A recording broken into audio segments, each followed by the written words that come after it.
Ya Hüseyin, sana kurban can Hüseyin. Ya Hüseyin, Hüseyin, sana kurban can Hüseyin. Sana kurban Hüseyin. Ya Hüseyin, Hüseyin, sana kurban can Hüseyin. Ya Hüseyin,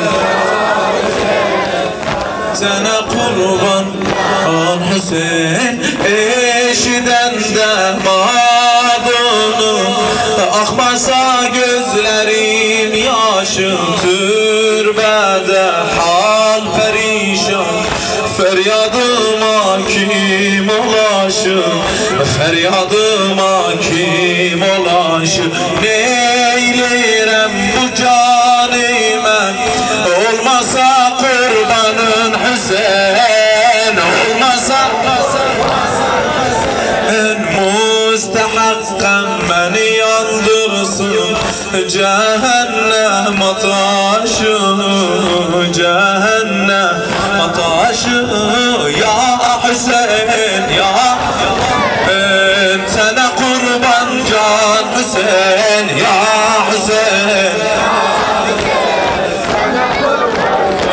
Hüseyin, ya Hüseyin, ya Hüseyin, can Hüseyin, ya Hüseyin,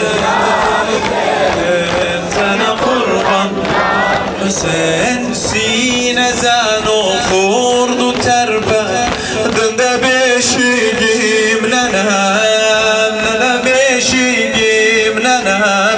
Kumatım üstte sarardı siyah bir kara alem, siyah bir kara alem. Belime zincir çalardı, belime zincir çalardı.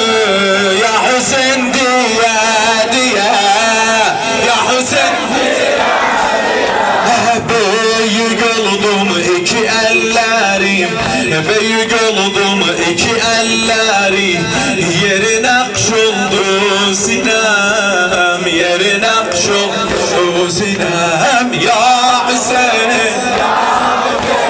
sana kurban can Hüseyin.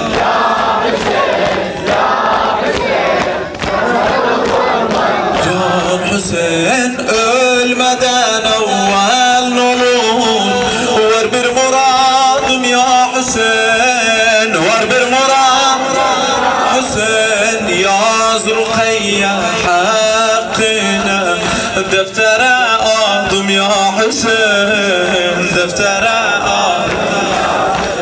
Kerbela'da gömülürsem, Kerbela'da gömülürsem, neylerim cennetime,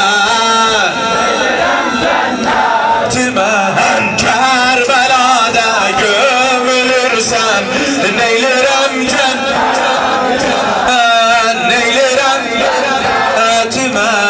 Türbem üstte yazılırsam, sana hadim ya Hüseyin, sana hadim ya Hüseyin, ya Hüseyin, ya sana kurban ya Hüseyin, ya Hüseyin, sana kurban ya Hüseyin. Allahümme acil liyuleykel fem, Allahümme acil.